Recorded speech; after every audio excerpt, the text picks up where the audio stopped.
everybody. Welcome to the SyFy Sistas podcast, where we give you our point of view.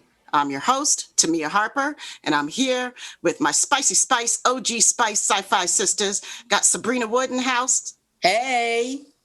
And FranT Taylor. What's up, y'all? What's up? What's up, friend? Is that we about to get down with some Picard. We're doing today, we're going to get into the last 3 episodes of the Picard series, episode 1, season 1. I can talk. Season 1, episodes 8, 9, and 10 that we have grouped together and are calling The Resolution. Thank you, sister. I appreciate that. So, as always, we're going to start in the beginning with episode 8, Broken Pieces. This episode, I loved this episode, and this one was directed by, here we go again. I can't pronounce her name correctly. I think it's either Maya Vervillo or Maja Vervillo. And so forgive us. I hope so, please. And I will find out how to pronounce your name correctly, please, by the next episode. And Michael Chabon, written by Michael Chabon. And Fran, you've got the summary for episode 8. The summary of this episode is Picard realizes how far some will go to protect secrets that go back generations with truth about the attack on Mars, are revealed. Arissa orders her guards to capture Elnor, setting off a chain reaction on the Borg cube. All right. Thanks, Fran. Okay, so you guys, let's try this again. General impressions about this episode in like 3 sentences. Sabrina, go. I love the deep backstory, and I love the way it came in and took us to the right end today. I mean, it got a lot of meat in this episode. That's my impression. That was so good. I'm so proud of you. Fran, thank you. Your turn. I like the background. I like the way some deep cuts with Picard and Soji. I really liked that their conversation and everything. I was more of the being on the La Surrender than I was the cube thing. I like the La Surrender scenes better than the cube scenes. Yeah. I was, my general impressions, I also loved what was going on the ship on La Serena. The cube, what was going on the cube. I was equally involved in all of it, but my general impression is that I loved the in-depth character studies that we got to see in this episode. So, oh gosh, I'm so proud of us. We kept it to a really nice synopsis. We're doing good, ladies. Okay. So what about your shout outs? What things stood out to you about this episode more than other things? Sabrina? I love the locations that they picked out for some of these things. So when they went to the grief world, which is like, oh, come on, that is a great name. And they were out there in that desert with that table that was going around. You didn't know what was going on, and they had the overhead shot. I just love that whole background. That was my big shout out. I said, I love the second unit, I guess it would be whoever did the second unit and went out and found this location. Thumbs up. That looked like some alien crap from way back long ago. Yeah. Yeah, I love that. I love that too. That's a good shout out, because it really leaves an impression on you, and you really do feel like you're someplace else. So much of Trek is like, oh, there's California. It's like every alien world looks like California. Or you're in a ship, you're in a ship, right. Or you're in some place. But this was like, where in the world? No, we're not in the world. Okay, we've left. We're on the grief world. Fran, what's your first shout out? My shout out is on the ship when Raffi is proven correct that what she said about the Romulans and that attack on Mars, and the talk between Picard and Soji. and bringing up data and everything. That was so touching to me, because Picard admitted, that he had a hard time expressing emotions, and he did for the most part. We rarely saw him express emotions on TNG, and he said him and Data had that in the background. And when she told him that he loved you, and Picard just, he kind of like, oh, so that's I love that. I think that's, yeah, I think that's beautiful. I had my first shout out. Well, I started writing Elnor, because like when he threw his arms around Seven, I mean, it's just, he plays that childish part of him. He's a very deadly child killer, you know? That's him. Right. But this, the raw emotions with which he's experiencing all these things, and the way he threw his arms around Seven, just like it was just so tender and so touching to me. Like, thank God you're here. Like, I don't know what to do. I'm in trouble and I need you. And it's horrible. And, and I remember those feelings sometimes as a kid. You get faced with things growing up sometimes, and you're like, oh, thank God there's an adult around to handle this all of a sudden, like, save me. So that was my first shout out. Yeah. She had a new E-chip. What'd you say? She has a new E-chip. Yes. Mm-hmm, she does. Yeah. And then my second shout out, I started to write down just like, first it was like, Michelle Hurd and Allison Peel. And then I'm like, and Cabrera, like this whole cast, this whole secondary cast, the strength of the ensemble of each of these actors is just so amazing. They made this really kind of a slow episode so enjoyable to watch, and it didn't feel like it was slow or dragging, because they bring their characters to life in such a way that they're all unique. And it's like the little idiosyncrasies they do with their hands, and that each character has. I mean, that really brings a character to life in such a wonderful way. And that's my second shout out is that cast. They're amazing. They are. Yeah. They gelled. What? Go ahead, Fran. I think they gelled. Yeah, and I think after watching Nepenthe, and you saw like the 7-year bonding of those actors in that episode, you come to this one and you're seeing, and we're gonna do it again. So here's another crew that, and I think, I don't think she says it in this particular episode, but Allison Pill's character says, I never had a crew before. Mm-hmm. So you're definitely seeing that bonding happening there that we're gonna be looking at years from now, saying, "Oh, they were so cool together." Right. Yeah. Absolutely. Fran, what about you? Do you have another shout out?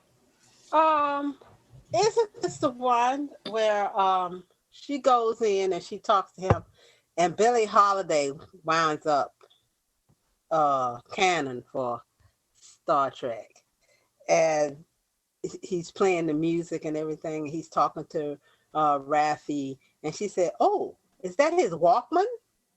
That was so funny to me. Yeah, that was brilliant. I had to do a double take at the screen. I was like, "Did they just say Walkman?" She doesn't know ancient technology. We can see that. Oh, was that his Walkman? Subrina, hurt me. Subrina, what about you? Well, I love the references that Michael Chabon makes in all these stories, because I am a big reader. And so whenever there is some sort of a name given or a title of an episode or something like that, that Michael is going deep down into the well. So when he came up with the name of the planet, Capellus, I went right into, my research on, okay, Michael, where did this come from? So just to give it to you, Michael, that reference is from an 1817 short story, The Sandman by E.T.A. Hoffman. And it's the story of a doctor named Capellus who builds a mechanical girl. Oh, wow. Oh, Shut the wow. front door. These people are too deep. Wow. That's But that I knew you were going to have the research on that, so I didn't even bother to look it up. I love this stuff. I love this stuff that they bring out. I mean, it's sort of like, oh my God, that's the name of the planet, Michael. Yeah, because I was going to be I was going to look that up too because I knew it had to mean something because these guys and women never put anything in there that's unnecessary, that's extraneous. You know, they everything don't. means something. It's so rich, you know. Mhm. They're amazing writers, amazing writers. They are. Yeah. Okay. I have another shout out, but who's got another one before me? Because I'm going to Fran. save mine. Well, no, not really. I was more enthralled with the scenes on the ship, and I keep going back to those. And you really see what a good friend that Raffi is to him because his PTSD is really, really You mean working on him. to Rios? Mm-hmm. Yes, to Rios. Yes, I'm Hmm. sorry. To Rios because his PTSD is really, really working on him. And we cannot forget Rios and his all of those EMHs and EMTs and all that stuff. He did a heck of a job with those too, with the different accents and the different That's what I'm you know, talking about. that was Yes. that was that was really something, and the way she interacted with, and then when she went and talked to him, and he told her exactly what happened. That was something. They gave us a glance of it in I think the second episode when he Mm-hmm. got Rios, and he said something about his captain, and then we get the full story, and I thought that was something. And she was such a friend to him Yeah. to Rios. Raffi was such a friend of Rios. I thought that was marvelous. Just Yeah. great. I thought that was beautiful too. I love that scene with all of the holograms in there Oh talking to God. each other. Like when the one hologram said to the other one, "We can," like he made the kind of little. Mm-hmm. You just gave it to him in his own little dialogue. And then, so, what is this about? Rios having overlaid his own personality on all of the holograms. So I didn't catch that the first time around, but in the rewatch I did. So we were getting a lot of the real Rios in each one of those holograms. Love it. Yeah, I thought that was really cool. Like I was like, wait a minute, what? He did what? He overlaid himself on all five? So you're seeing like some different part of him in each one of those. I love the hospitality when they kept making Raffi bend all the way back and around and get away from him. Oh, that was brilliant. That was so funny. He kept did getting that with- closer and closer to her. And she was like, did okay, that- dude. You are He did invading that my with personal Picard space. too. Yes, He did that with Picard. He did that with Picard. That particular hologram really likes to be up in your Up space. close in your space. In Picard was your like, space. "What? Wait a minute, hold on." Yeah, and this crowd of like, no, I don't like anybody coming too close to me. People, I mean, how many of them do we have in this crew? But they can't take this man. And see, that would have been a perfect, like in any other iteration of Star Trek, that would have been a perfect, if that had been a sister moment.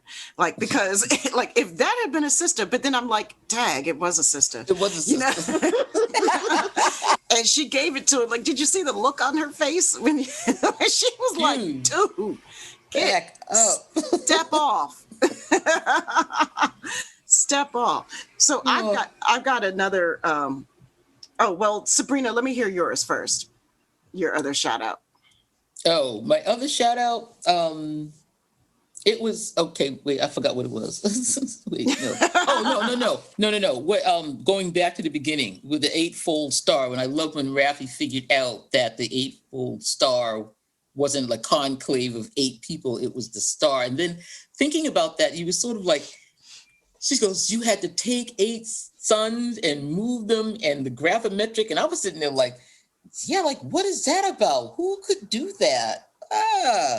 So whatever this ancient civilization was that did all this mess to make this, going back to my favorite scene, the grief world, and put that table there, I'm like, all right, whatever they got to say, you better listen to this stuff. Right. It makes you it reminded me of that Voyager episode when they were like, okay, who are the Borg running from? You know, Right, remember? right. Like who's out there that's this badass? You know, they done the moved. Just they ran over you getting away. I was they like, just moved around an entire solar system. You know, Yes. you know, like okay, yeah, that was Not good. Yeah, I'm like, okay, so my That put the scare of whatever was coming in me, that these people could do that and they still got offed. That's true. And I think it was a really effective ploy for when we get to the last episode. Remind me to come back to that when we get to the last episode. Because I'm trying Please. to do this without spoiling it for people that haven't seen it. We're going to go to the next episode, so I'm going to act like I don't know what happened. If they haven't seen it, they've been spoiled already. Now, Yeah, like, what are you waiting for, people? Yeah, we'll just put it in the notes for the podcast. Note. So my last shout out was one. It's still viscerally one of my favorite moments of the whole episode. It was when Seven went all sorts of Borg Queen, because I am a huge Borg Queen fan. Like, she's my girl. That's my badass bitch right there. And I love me some Borg Queen. And when her eyes popped up and did that, I was like, oh, yes, this is a natural progression for Seven's character. Oh my God. And then I got like, oh, are they going to let her go? You know, is the Borg going to let her go? I mean, it was amazing. I thought that was so good. That was so worth it. It was so worth it. I mean, and the way she did that whole scene with those cables going in her back, and she was just jerking with each one going in, and I was like, oh my God. Jerry Ryan brought it, you know, like, and I love the fact that she's such a strong talent, you know, that, you know, in response to the early days when they knew that they brought her, when everybody knew that they brought her on that show for TNA, you know, like, and it was basically like, okay, don't worry about acting, you know, but she did. Voyager.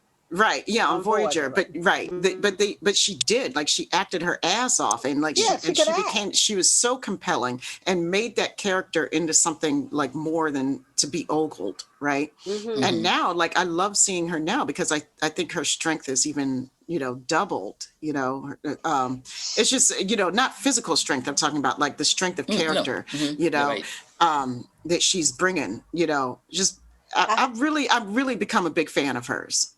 Yeah. I have to tell you all, I was on a thread with her. No, it was Twitter. And I said, and they were talking about her with her uniform and all that. And I'm like, the thing about it is, yeah, she was over sexualized, but Miss Ryan actually could act.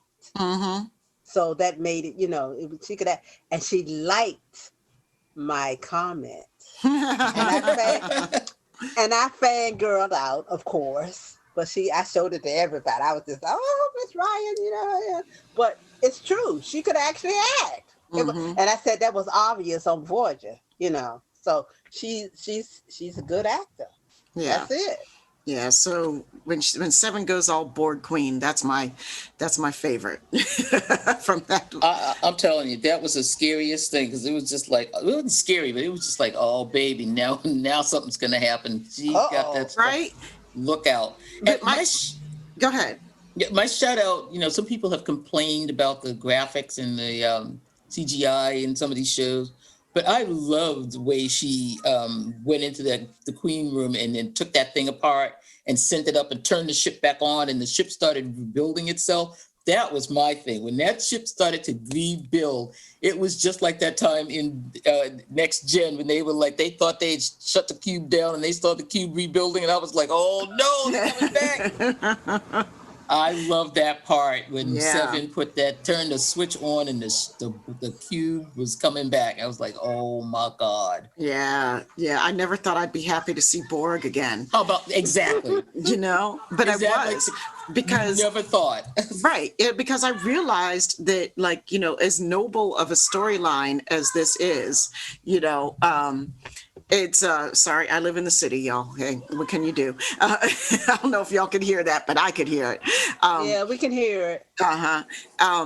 As noble as a storyline of the XBs is, I missed the old Borg. Like, I missed that enemy. I missed, like, with the tension that was brought about by so when the cube was activated and Seven was up there, I was like, finally.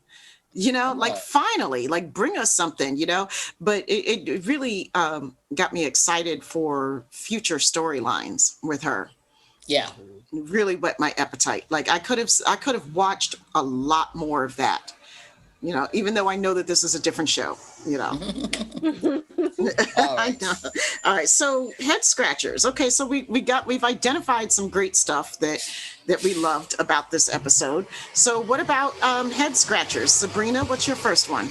My biggest head scratcher is why we had so little of Seven as the queen. It was like she was the queen for like 30 seconds and then it was gone. I said, no, what?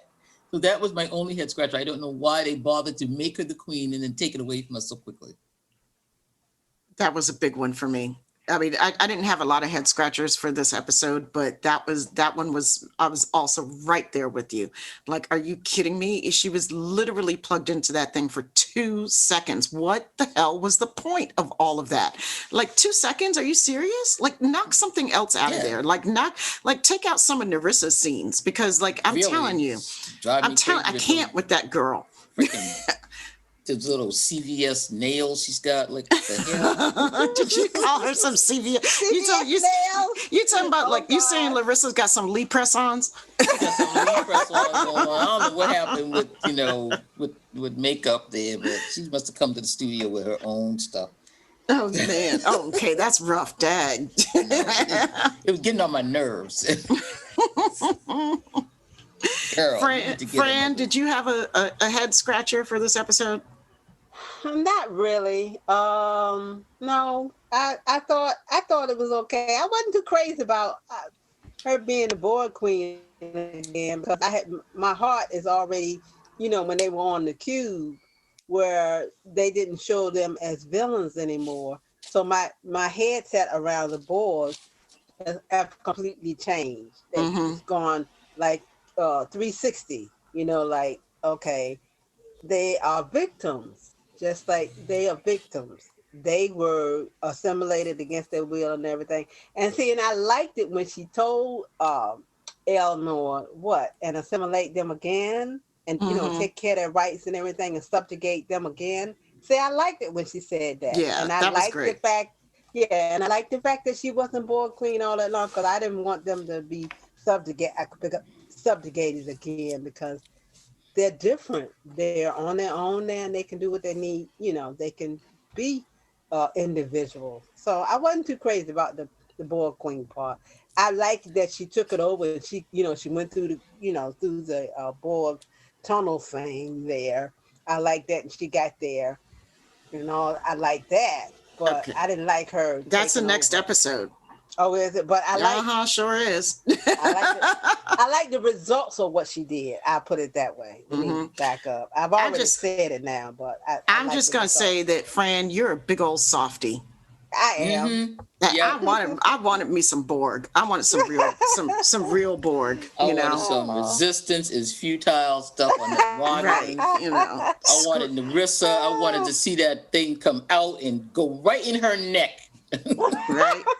Yeah, I mean, like, it's yeah. I wanted Narissa messed up. Yeah, she was talking smack. She was like, I would have been a good Borg. Oh, you think, girl? Yeah, right. I wanted your auntie's Narissa still babbling, so auntie isn't even. And then, that was when we found out that auntie broke the Borg cube. Yeah, that was cool. Yeah. That's when we found out what the deal, how the Royal Cube got broken. Well, Right. the people Well, lost yeah, their that was a minds. good tidbit, and she was a good Yeah, character too. But yeah. moving along, I wish we could stay on episode 8 all this whole thing, but we can't. So, Sabrina, you want to introduce episode 9 briefly? The summary. I don't have a summary. Okay. Oh, that's right. Fran has the summary. Fran, Oh, okay. I thought you summary wanted. for episode 9, Et in Arcadia Ego Part 1, which was Fran. She's like, okay, which was written by Michael Chabon and his wife. Here's yet another name that I'm probably going to butcher, and my apologies ahead of time. Eilette Waldman. And Akiva Goldsman. So Eilette Waldman and Michael Chabon did the teleplay, and Akiva Goldsman, Michael Chabon, and Eilette Waldman wrote the story. And it was also directed by Akiva Goldsman. Okay. With the Romulans in pursuit, Picard and the crew finally reach Soji's home planet and discover more than they expected about the inhabitants. Nice and succinct and brief and to the point. Yeah. And left out a whole bunch. So go ahead, Sabrina. That's just one of the summaries there, but Yes. yeah. But general impressions, is that what we're going to do next? Mm-hmm.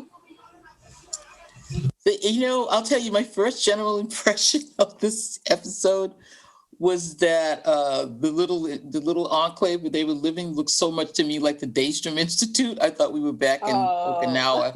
I was like, are they reusing sets? I'm like, but I did like the location. Again, I'm big on these locations that they pick for these shows, because it really does get you out of the mindset of being on the ship, or and let me also say that coming through the tunnel and coming into the planet Capellus, beautiful. Whoever did that, drawing or the rendering, it just looks so special with the two moons, the lightning. Mm-hmm. I was like, oh man, they nailed it. So as soon as you saw that, you were like, oh, that's exactly what that little girl was remembering in the Impossible box, So Yeah. Kudos to the opening. I'm liking these introductions to these new planets. Yeah, me too. I agree with you. I mean, the artwork on all of the shows is just phenomenal. Just phenomenal. Well, I've got a shout out, and my shout out. No, we're doing general impressions. Oh, that's right, general impressions. Thank you. I'm skipping ahead, you guys. I'm sorry, and I don't mean that in a bad way. I mean, I really do want to spend time with you guys. I'm not trying to run away. Okay. General impression of this episode was, okay, let me get to the next episode. Honestly, it's the middle episode in the thing, and I'm like, okay, after I got over, the joy of seeing Brent Spiner and the novelty of seeing different Sojis and different androids, and then I was like, okay, let's get to the resolution. Honestly, I mean, there's nothing wrong with this episode, but there's nothing that makes me really need to watch it very over and over and over again either, for me. Yes, now when you come back to laying down a lot of explanations. Yeah. Fran, what about you? Well, I like them going through the tunnel and doing all that, and the flowers, the orchids. And I was like, well, we just call them orchids. Okay. All right. Call them orchids. And I liked it. It was the Borg cube crashing on the planet. Well, just general impressions. Don't give us all your shout outs now. Oh, okay. Well, it was okay. I was glad that the Borg cube got where it got to. I was glad to see Brent Spiner. And I'm like you, Tamia. I kind of like, okay, well, it was kind of fillerish. You know, it was a fillerish episode for me. Yeah. That's it. Yeah, I felt like although like it laid down some important groundwork for the finale. Mm-hmm. I felt like an hour of it or 45 minutes, whatever we saw of it, was just like it was almost forgettable. There were parts of it that were just utterly forgettable to me. I mean, Yeah, I didn't need to hear about the girl with the get your eye poked out, whatever. Two of them were like, oh, please. So, yeah. but one thing I did love in this, okay, I'm gonna do Go ahead. my shout out. They had some phrases in here that just had me on the floor. When she called it Synthville, all I could think of was the Smurfs or something, Hooterville or whatever. It was just like, okay, Synthville is that way. And then my other one was when she said homicidal fungus is a thing. Oh my God. Oh, right. Yeah. Homicidal fungus. Oh, Girardi gets some great lines, That was Raffi. Raffi said those two things. Raffi said both of those. Yeah, Raffi was like, Synthville is that way. That way. And here, take this in case we meet up with your ex Romulan boyfriend or some homicidal fungus. Fungus, yeah. Good Lord Jesus. Yeah. My girl is just like, no, she's cracking me up. So And the writers. Yeah, and that took me back to homicidal fungus could have been a TOS thing too. Hey, there's a lot of TOS in this, and I'm going to get to that point in a minute because there's something very TOS in this show. So for everybody that always says, TOS, you know how I love me some TOS. So I'm gonna bring it in. Okay. So we got one more shout out. Nobody has a shout out. That's it. We're gonna just run through this episode. Yeah. Let's go right to the head scratches because I got a few of those here.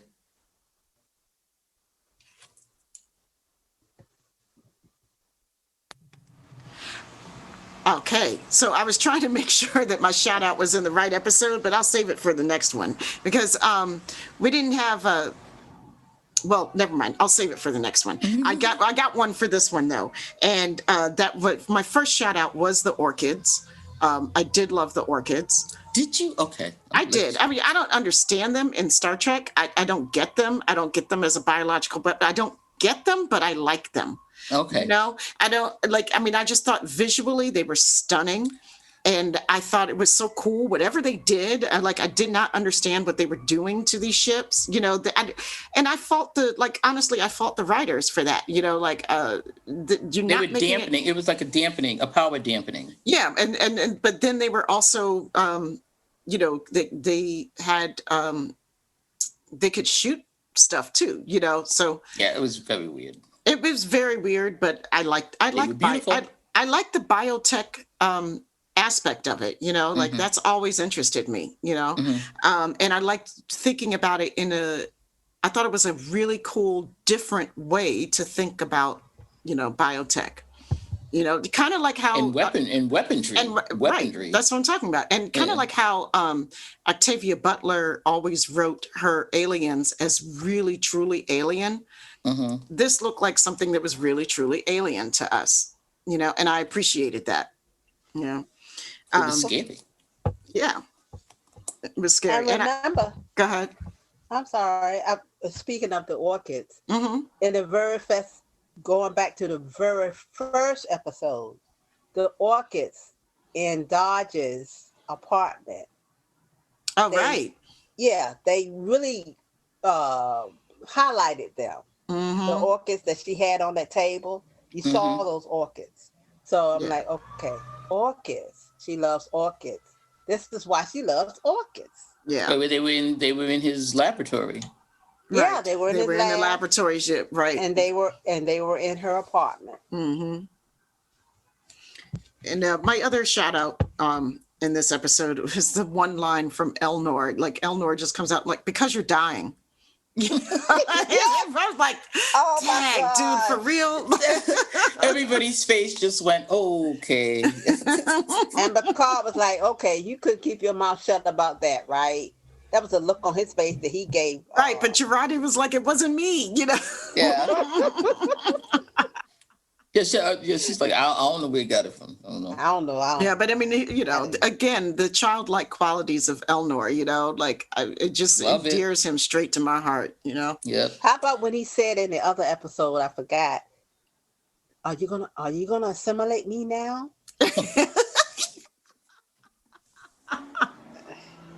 He didn't know. So He had precious. no idea. He is.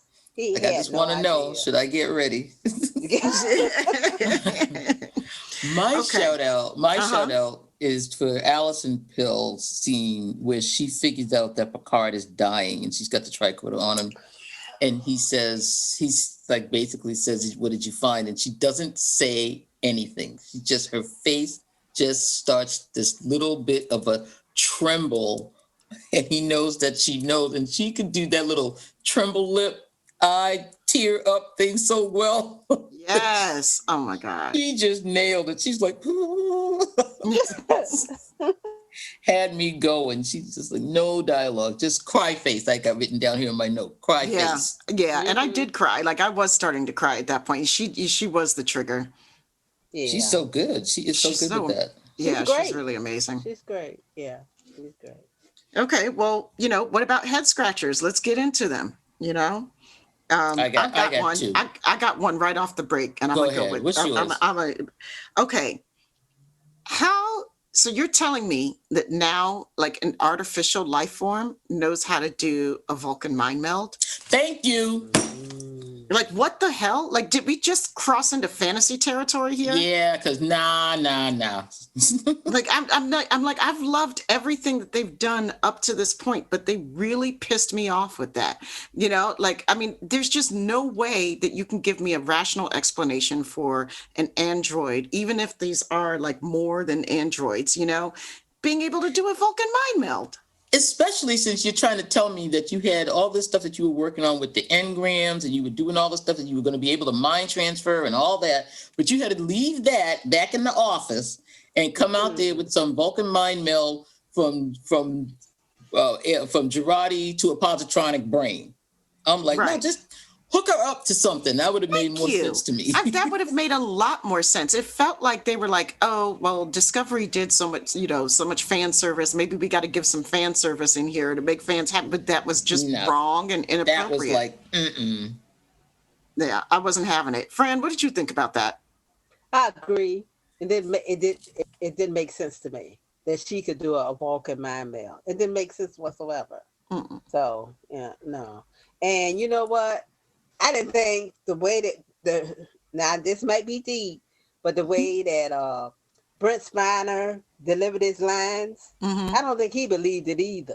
Right. I was thinking he was like, because you had all that exposition about how much she loves Vulcan culture and even did this. And and I was like listening to that. And I was like, wait a minute, you guys are some phenomenal writers. This is hack writing right here. Like, I mean, Yeah. you know, like this is a rookie mistake. Like, why are you like, it's like, what happened there? During the production, did they have to like cut and paste something in there? You know, like they suddenly had to come up with a different solution. You had this fantastic technology that you were working on, and you don't use that to get it out of her brain. You go to, okay, whatever. That was definitely a head scratcher. I have a second head scratcher, though. Please, let's hear it. Back in that freaking cube, even though I know it was all messed up and jammed to hell and sand was all on the floor and everything, you're trying to tell me with all those daggone drones flying around in there, you don't have one intruder alert? Nobody could do one intruder alert? Come on now. You mean drones with Narek? Narek just walked on in there. No joke. Narissa's hiding all up in the thing. I'm like, somebody do, whenever you have, like there's been an accident, what's the first thing Picard starts looking at? Status report. Right. Casualty list. Somebody tell me what happened on the daggone ship. I'm like, wow, drones were everywhere, but Narek is just running around like free and clear. And Narissa automatically knew where to find him. Like Narissa Found him and in a Narika second. was right. Like all of the. Do you know how big a Borg cube Big. is? Right. How big it was. You know, Yeah. I mean, like, It's like, hey, brother. Come on. I'm like, oh, stop. That just pissed me off too, because I'm like, ain't one of these drones hooked up to something that could say there's 2 Romulans still running around on this bad boy?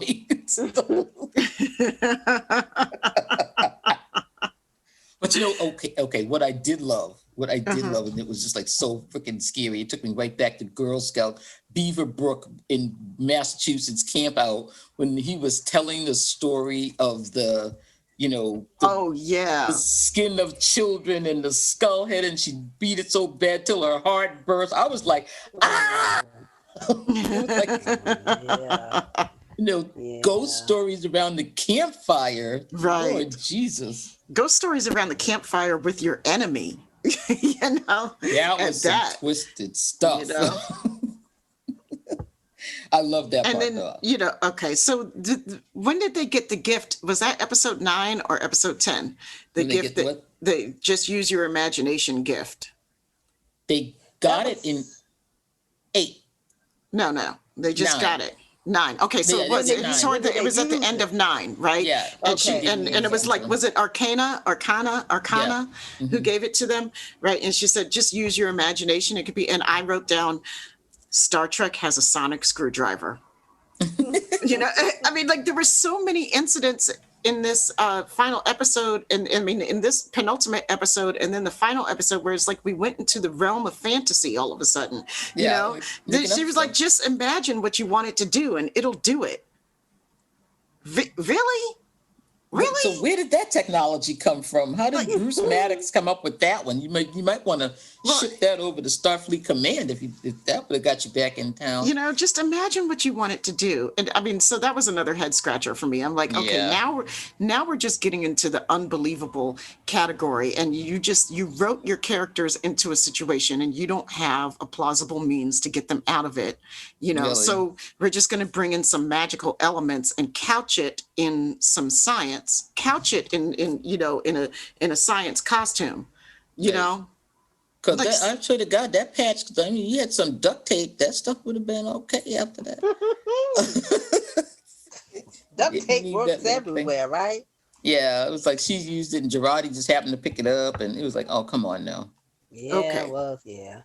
Well, Okay, so the grand finale. yes, the grand finale. Et in Arcadia Ego Part 2, which was also, the teleplay was Michael Chabon, written by Michael Chabon. The story was written by Michael Chabon and Akiva Goldsman. And again, this episode is directed by Akiva Goldsman. Fran, you have the summary? Yes. Picard and his team are pitted against the Romulans and the synthetics of Coppelius in a final confrontation. Dun, dun, dun, dun. Dun. Okay, I have No, one. it's coming. I have a shout out, and it's a shallow one, but I really like it. It's Sutra's outfit. My shout out is to Sutra's outfit, and it's a straight harkening back to TOS. You know, Yeah. For real. That was T.O. That was William Ware Feast all the way right there. yeah, it was brilliant. But then To him. on the heels of that, shout out of that is actually Issa Briones, her wonderful portrayal of Sutra. You know, I mean, it was so different from Soji, and so manipulative, and you know, just and seductive. You know, like the power. You know, like she was riding that edge of the seduction, playing her. Yeah, she was. You know, it was just really well done, I thought. That's my She first did a shout great out. job.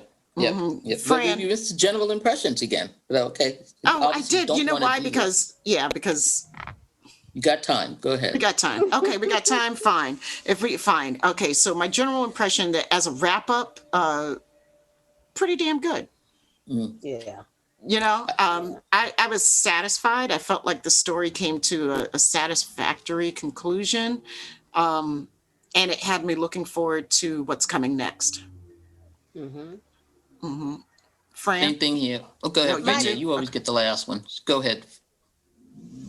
Well, my thing was I knew that Riker was going to show up. I knew it. because when Picard went to the Nepenthe, he made it a thing to say he was in the reserves. I'm like, okay, we're gonna see him again. So Mm-hmm.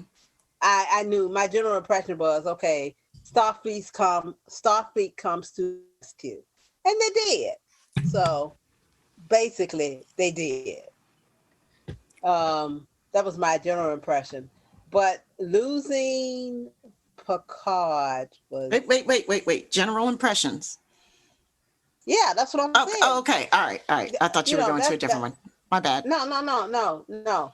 Um, Starfleet comes to the rescue, and we lose Picard. Mm-hmm. That's it. Yeah.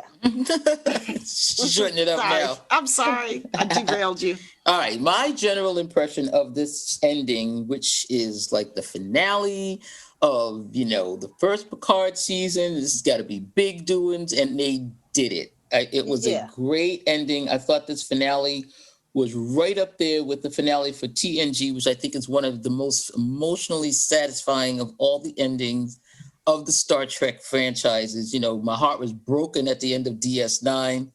Voyager, they kind of just let me down. It was like, okay, we're finally, we're getting to Earth, and then it was like, show's over. Wait, no, where's the party? And TOS didn't even have an ending, but this one was very satisfying. It was like, okay, Mhm. I'm good. Yeah. We said Yeah. goodbye to Data. They brought it back, went back to Nemesis, finished that mess up. Good. Yeah. Yeah. Okay. Well, let's get into the shout outs then. Fran, come on with your shout out. Um, my shout out, what I really liked, which brought me to tears, Data and Picard talking in that room, in that simulation. Mm-hmm. It just brought me to tears. And even when I look at it again, it does the same thing. He Me had an too. You're you not know, alone. You are okay. not alone. Can't Because watch it. Can't watch it without crying. No. because in Nemesis, that wasn't satisfactory to me.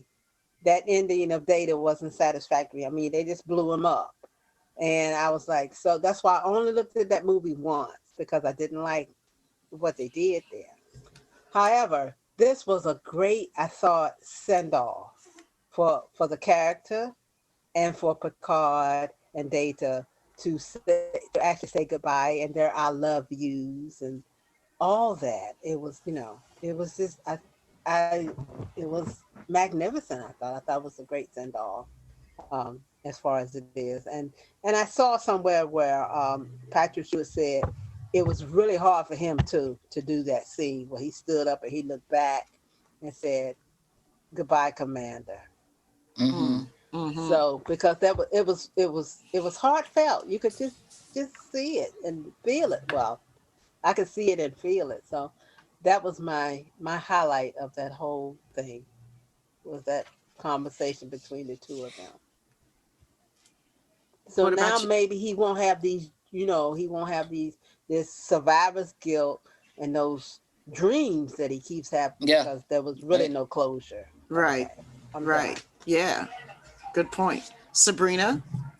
Well, you know me, I love to research my titles, and here we go again with another beautiful one, Et in Arcadia Ergo.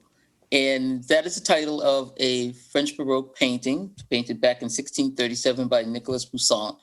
And in the painting, there are these shepherds and a shepherdess standing around a tomb in this idealized or idyllic kind of setting, talking about the death of this person in the tomb. And so that scene with Picard dying and Raffi and everybody around him just was a complete take from that painting, and that's the title. Unbelievable. Unbelievable. So I really appreciated that. I love all the, times that they go into art history, they go into literature, and they did it here where they basically gave you the composition of that painting in that scene. Not exact, but pretty close. Loved that stuff. Loved Yeah. it. Yeah. Yeah, it's so beautiful. So Oh, beautifully the done. scene, the dialogue was just unbelievable. Ah, All of them around him, and he dies. And what was the last thing he said? The last things, Rafi, Rafi, you were you right. are right. you It's were just like right. about what? About what? Yeah. Yeah. That was a beautiful scene. Oh, And yeah, I mean, really powerful. I mean, I wrote down on my notes just big baby tears. You mm, know, like I was boohooing. oh, It was so touching, you know. Yeah, yeah. I don't have a lot to say about that except for that I was so moved. But you know, so I'm gonna give another shout out from a different part of this episode. mhm. Which was when Picard is flying the La Sirena, Mhm. and the look of joy that comes over his face when he takes off. Yeah, he's just like, he looked like a little Like, kid. I yeah. loved it. It was amazing. He was back in the saddle again. Right? I was like, oh, and it felt so right because I mean, we've never, even though we know that he can fly a ship because that's in his training and he used to do it, we've never seen him fly. Really? Yeah, I mean, we maybe, Oh I have. mean, no, like he not a took the big. controls. Yep. Well, that's true, but we've seen it Yeah. like one or two times. You don't get Yeah, it's Yeah. a one or it's a two times. rare Yeah. sight. You know, we don't get to Never see seen it a him. lot. Yeah. No, he was We saying, I don't. haven't done this in a long time. And Long it, time. whoosh. Yeah. Do you have another? Anybody else have another shout out? I have one. I loved the dialogue at the end, even though it got a little crazy and all the ships and, whatever, whatever. We knew it was going to be this big face off and here come the orchids. And I'm like, oh my God, whatever. I love Riker coming back. But what I loved was what he said. And there was one line that I wrote down and it says, he was saying that they were like little children and the only teachers they've had are a couple of hermits Hermits. and fear. I love that line. That was was- a brilliant line. That was. Fear is an incompetent teacher. Yes, there And was I so was like, oh, that last that there was this episode was rich in wonderful dialogue and really quotable dialogue that I Yeah. just finally stopped trying to write it down. Honestly, you know, I was like, I just got to love it every time I watch it. You know, because Riker's dialogue on that when he's coming to when he's facing well, O. General O. Well, yeah, O. He said, or whatever you're calling yourself today. Yeah. Commodore. Commodore. Talsier, Whatever. ass. Yes. Yeah, I mean, I loved I that. love it. My boy came in weapons hot, deflectors to full. I'm like, Yeah, he said oh, he said Willie. he's on the. He said right now I'm on the bridge of the toughest, fastest, most powerful ship Starfleet has ever put into service. I was like, go ahead, Riker. He's like, and I've got a fleet of them. I was like, ooh, 3 snaps up. So what you gonna do? What you gonna do? Where's the lie? Where's the live, Riker? Where's the lie in that? Okay, Very so fun. any more The shout Zhang outs Shu. on We that? want to see the Zhang Shu again. We want to see that ship again. Because I was like, oh, you need to bring that ship back. Yeah, I have one other shout out. It's kind of like it was another funny part when Picard and Girardi get back on the ship and it's just the two of them, and she's like, what are we going to do? What are we going to do? What are you going to There was one point, he just shoot her into the sea. He was like, come on, doctor. Just made it go to the sea. Just come on now. Get over there and give me the report. I just Come on, cracked up. doctor. He just looked like, Come on, doctor. come on, doctor. Status. Okay, I do have some head scratchers in this episode. Yeah. Are we safe to move on to head scratchers now? Yep. Okay, so how does Agnes know how to start working stuff on the ship now? I mean, have we ever seen her start paying attention to how to fly this thing? Like once? Picard at least explained that he was watching. Right. Like, I mean, all of a sudden Agnes is touching stuff and moving screens around and reading stuff like she knows what she's doing. I was like, Well, okay. I'm gonna say that it's a monitor, and she could figure it out because she's been in this world forever. That's the only way I can let it go, because I said the same thing. How does she know what's going on? And she couldn't even turn the transporter on. All you Right. got to do is flip the dials up. I could transport your ass up. Come on now. Right?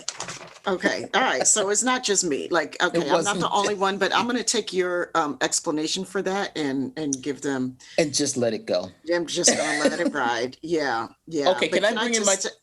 Yes. okay, I'm sorry, my TOS moment here. We need to Yes. go back to and give credit to TOS with and it actually was kind of like in the previous episode when they brought out the golem. All I could think about was what little girls are made of. Mm-hmm. When they put Oh, that big thing of on that clay on there table. and Dr. Yes. Corby put himself inside that thing, I was like, Yes. okay, now wait a Yes. minute.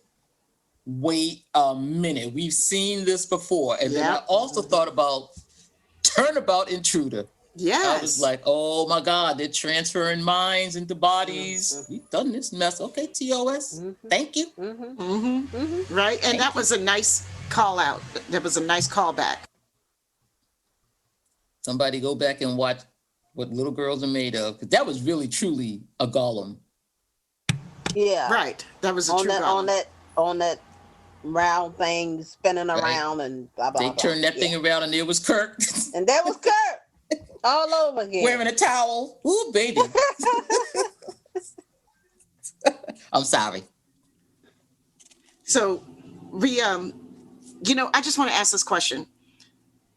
How much do you hate Narek? Oh my God. I hate Oh, Narek. I hate what him. happened to him? He didn't get killed. He did not get killed. It's like, They where took did him what's away. the deal with him? Please Well, don't bring that boy back for season 2 because I will kill him Siobhan myself. Shabon said that they cut out the part where they was leading him off. The Federation was leading him off to, they got him, and they was leading him off to wherever Okay. they were going to take him. But The see, Federation got him. well, that's what he says. But if I don't see it on screen, then that Understood. could they can write anything they want. That means they can bring can. that ugly thing back. I hope But they don't. I, 'Cause I I, can't. I just can't did with not this understand character. it. I just want to leave him behind. Him and his sister. That she went over the side, so we know she's gone. Right. Like, thank God, because on the previous episode, it was like, I didn't see her die. I just saw a whole bunch of Borg on top of her, right? But we didn't see her die. We saw her. I will We say saw her transport out, though. We did see that. We saw her transport out. that both of these actors did what they needed to do because we hate them intensely. So kudos for that. Treadway and I forget Narissa's name. They did a very good job, but I really They do not did. need to see these two Romulans ever again. Right. Family washout that Narek was and all their little kinky sister brother stuff. Like, oh, take that all out of here, please. So it's official. Y'all think the Romulans are now enemies again? Is that correct? Would that be the conclusion? I don't know, because it's not just Romulans. It was really the Zhat Vash, Yes. It was they were secret even from their own people, I know, but they had a fleet of ships. The Romulans. Right, but the Zhat Vash has been around for millennia. They've got a fleet of ships by now. A fleet of ships by now. 218. Yeah. Oh, they've got enough. She's got control over, they've been building up their power quietly in the dark. I mean, the Tal Shiar didn't know about them. I think we haven't seen the end of them. I don't think we've seen the end of them either. But I'm not saying, but what I'm saying is that, like, I don't think that all, like, the Romulan government is, it's probably not going to back the Zhat Vash, but they're going to have to worry about them. You see what I'm saying? So I don't know that we can say, I don't know that we can say that Romulans in general are going to be the bad guys, but certainly the Zhat Vash are. Okay. I want them to bring back. Go ahead, Fran. So y'all saying that those people had 200 and something ships that the Romulans had no idea that they had. I'm saying it's possible. I'm just saying it's entirely possible. Secret societies like that can have a lot of power and influence without other people knowing. Or they could have just stolen them right from underneath their noses. Well, they didn't even have to steal them. They could have just said, hey, General O says, let's go. They didn't even Right. know where they were going. They didn't. Yeah, they didn't know that like she's working for the Zhat Vash and not at the behest of the Romulan government. What's left of it. But the Romulans they're there. I think we're going to see them again because we kept General. Oh, he didn't kill her. You know, they didn't have to fight. She's still around. Mm-hmm. I don't think they're gone, but I think this messes up what it was a precarious peace thing they had with them. I think it messed that up. That's what I'm talking about. Oh, that's gone. I think it really messed it up. Yeah, I think you're right about that. Absolutely. Well, and they had it because of the cube, and the cube is gone. So yeah. Yeah. So, and one last little thing I just want to say, like, that last bit of dialogue between Picard and Soji at the end of the episode, did that sound like really contrived to anybody else? Because for me, it sounded like putting a bow on the end of the episode, like, well, you see now, and now we have our rights again and we can travel and the ban on us has been repealed. So yay. No, I thought it was cool because he said "in me" because he was saying like I am a Sith too. Yeah. I mean, I like that part, but the rest leading up to that just sounded like this old school, like you see Timmy, type of portrayal. No, I can't. That didn't bother me. I liked it. Okay, Yeah. all right, maybe I'm alone in that. I was surprised to see her come back with them. Yeah. Like if she's going to be part of the show next year. If she's on the crew. She will. Right. Yeah. I think she has third billing. Yeah, she's a great character, but I just want to see what is going to be the thing next year. Next year, yeah. And one little other shout out when when in the simulation with Data and Picard, when Picard says, "Is it time for me to go? Do I have to leave?" And Data says yes, and the door opens, and you hear the Enterprise door sound of the door opening right there. Did you guys notice that? Did you catch that? I didn't. I'll have to go back. I did not catch that. Oh, it's brilliant. It was so well done. It was just lovely. The hologram door. Right. That one. Oh no! Like the regular. Every Whoosh. time somebody, the little. Whoosh. Can we get like lower decks and start making the sounds? I know, right? Whoosh, whoosh. No, it's like this. It's more like a shh. Where's the lie? So okay. So one thing we didn't ask at all was where was our humanity? Like what did we relate to? In these episodes, we didn't even get to that discussion, and we are running out of time. But I think like Soji really summed it up in when she first meets Dr. Girardi in episode 8, and she asks her, like when they're sitting together, and she says, well, what do you think? Like now, am I real? And she asks her, she says, sitting here right here, right now, am I human to you? And listening to that, when I watched it this time, because I just watched these again this morning, really impacted me, because I feel like what our country is going through right now, this is exactly it. This is the question that I feel like I want to ask folks, especially folks who are backing this man, to be president, still, like, am I real to you? Or am I? Are these numbers that you're seeing is 227,000 real to you? Right. Or am I just 1/3 a person, 1/3 a human being? It's 525 children separated from their parents real. All right, now. Yeah. I'm not going to get political, but is that real to anybody? No, so, that was I thought that really resonated, because I really believe that right now, human beings need to see each other, no matter, as real to each other. Yeah. Yeah. What resonated with me was the need for crew. Just like you guys are my crew. Picard could not have done any of that without them. Every single one of them was essential to getting that done. They needed every single one of them, or the mission would have failed. So that really got me. There was a crew again. Yeah. Fran, did you have an overarching theme that resonated with you? No, it was just it was like, I said mine, the one with Hmm. Data and Picard and the thing. That was it. That was my thing there. And as far as as far as being political and everything, Star Trek has been political ever since 1966, That's and that's right. not going anywhere. And it normally mirrors what's going on at whatever series is going on. It mirrors what's going on generally at that time. Yeah. Yeah. So it's pretty. It's right there. Very true. Very true. Yep. So I say, in general, Picard season 1 is done. Do we give it a Sci-Fi Sisters 3 snaps in a circle? Go.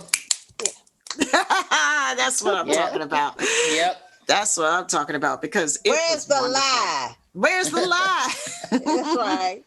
And you know what? We didn't have to criticize it half the time. We didn't have to say, Well, like, yeah, I you had know, some issues with it. It was, well, we do have some issues. Overall, we Yeah, had some but I issues, loved like, it. because I I loved said it. all the time. We didn't Yeah, have all to the time. criticize it all the All time. the time. But, like, number one, we take them to task, and we're going to hold them accountable for killing off all the black people. What's left with and that? right, all throughout Yo. the season. Come All on throughout now. the season. So Yep. season 2, y'all got to do a much better job at that, Better. because the Sci-Fi Sisters will come after you. Yep. The first we're gonna guy get all- to die was a black guy. That we saw for all of 2 seconds. That's Yeah. right. That was So the first we'll one. let that go. But we're die. gonna tell you, we're watching that mess. Yep. We love you, but you ain't no Discovery. Oh, hey. No, But you got Raffi. You got Raffi. So, Yeah, you Raffi. know, I love Raffi. we love us some Michelle Hurd. We She need could some do more no wrong. black aliens. Yes, we do. That we So- gonna kill off. Everybody, we just want to say thank you so much for listening to us. Please look for us. Y'all, tell them where they can find us, Subrina. You can find me at Subrina, Subrina, at SyFy Sistas.com. Fran. And you can find me at FRANT at SyFySisters.com. And I'm Tamia, Tamia, at SyFySisters.com. You can also find us on Facebook on our page, the SyFy Sisters page, or come party with us on the mothership, the SyFy Sisters mothership. Oh, we're going to make up a song for it. Okay. Yeah. Okay. Come party with us on the mothership. That's MUTHASHIP. And we have our book club, the SyFy Sisters Book Club. If you want to read more science fiction and fantasy by, about, and for Black folks and other people of color, come join us there. So until next week, y'all, peace, love, and hair grease. Double. And that's sisters. And that's sisters. SISTAS. Thank you, Fred.